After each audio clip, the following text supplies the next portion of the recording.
धीरज जी, राजस्थान से। राधे राधे महाराज जी, आपके चरणों में कोटि कोटि प्रणाम।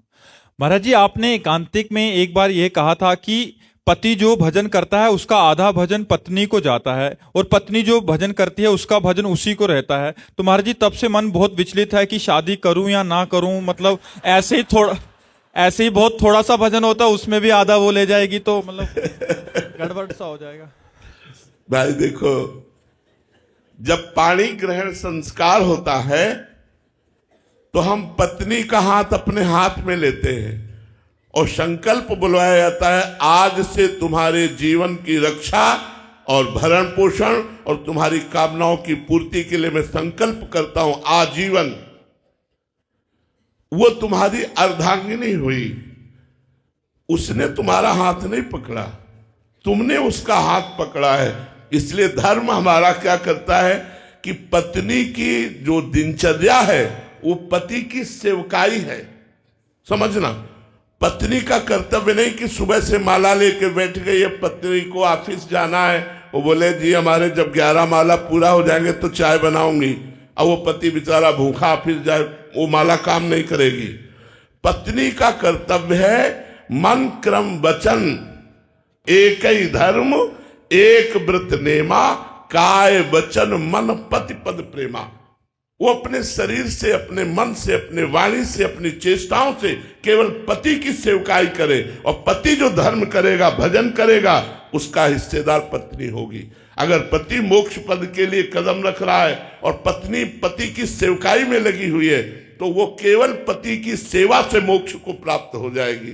पति सेवा पत्नी का परम धर्म है। अत्रि मुनि की केवल सेवा करती थी अनसुईया जी, और अत्रि मुनि ध्यानस्थ रहते थे। अपने पति के प्रताप से जब भगवान शंकर, ब्रह्मा और विष्णु उनकी परीक्षा लेने के लिए गए, हाथ में जल लिया और कहा 6-6 महीने के बालक हो जाओ। पति व्रत, पति सेवा, पति धर्म के प्रभाव से तीनों सृष्टि के विधायक, ब्रह्मा सृजन करने वाले, विष्णु पालन करने वाले और भगवान शंकर संहार करने वाले, तीनों को 6-6 महीना के बालक बना दिया। इतिहास साक्षी है, पति सेवा के बल से। इसलिए पत्नी को आधा पति का धर्म और भजन प्राप्त होता है। बात समझ में आई? हाँ, तो डरो मत यार, डरो ऐसा, ऐसे तो ब्याह नहीं करेगा कोई, फिर तो डरो मत ऐसा। सोनिया जी, पानीपत से। राधे राधे महाराज जी। महाराज जी, हम ऐसा क्या करें जिससे आपको सुख मिले? राधा राधा राधा, जब कोई सच्ची बात कहते हैं, जब कोई राधा राधा बोलता है तो हमारा हृदय लगता है मैं क्या दे दूं, क्या दे दूं। तो ऐसा हृदय से लगता है इसको क्या दे दूं, क्या करूं जिससे सुखी हो जाए। हमारी विवशता, हमारी अधीनता, हमारी प्रसन्नता, हमारा जीवन राधा नाम है। यदि आप राधा राधा रटोगे तो आपका तो मंगल होगा ही और हमारी छाती फूलेगी, हमारा हृदय प्रसन्न होगा। जब कोई राधा राधा उच्चारण करता है तो मुझे परम सुख प्राप्त होता है, और उसको तो सुख प्राप्त होगा ही, हमारे आचार्य को भी सुख प्राप्त होता है, क्योंकि राधा नाम के दाता आचार्य हरिवंश चंद्र जो हैं, उन्हीं के हम सेवक हैं। इसीलिए उन्हीं के कहे हुए वचनों के अनुसार हम राधा नाम का गान करते हैं, राधा नाम के आश्रित रहते हैं, राधा नाम के ध्यान में ही रहते हैं। राधा नाम ही हमारा जीवन। महाराज जी, राधा नाम जपने में से हमें क्या क्या मिलेगा? महाराज, जो चाहोगे प्राप्त हो जाएगा, जो चाहोगे। ये सब राधा नाम का चमत्कार दिखाई दे तो देख लो ना।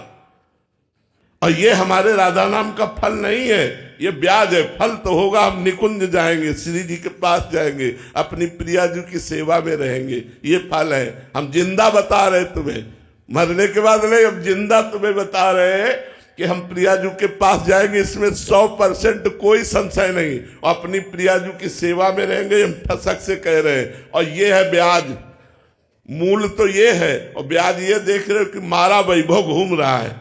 तो राधा नाम जपो, तुम्हें जो चाहिए वो प्राप्त होगा। वादा करते हैं, जो चाहिए वो प्राप्त होगा। केवल राधा राधा जपो, और ना चाहिए तो राधा रानी प्राप्त होंगी, श्री कृष्ण प्राप्त हो जाएंगे। मान लो, हमारी बात मान लो। महाराज जी, हमें संसार भी चाहिए और भगवान भी चाहिए, दोनों मिलेंगे? दोनों तो हम दिखा रहे हैं तुमको, दोनों ही तो दिखा रहे हैं। तो हम कह रहे राधा नाम रटो, तुम्हें हट करके संपत्ति प्राप्त हो जाएगी। चाहो तो तुम जो चाहोगे, पर नाम पहले तुम्हारे पाप नष्ट करेगा, फिर तुम्हारी कामनाओं की पूर्ति करेगा। पहले नाम जप करो, जो तुम्हारे पाप है उनका नाश हो, फिर नाम आपका जब फल प्रकाशित होगा तो आप निहाल हो जाओगे।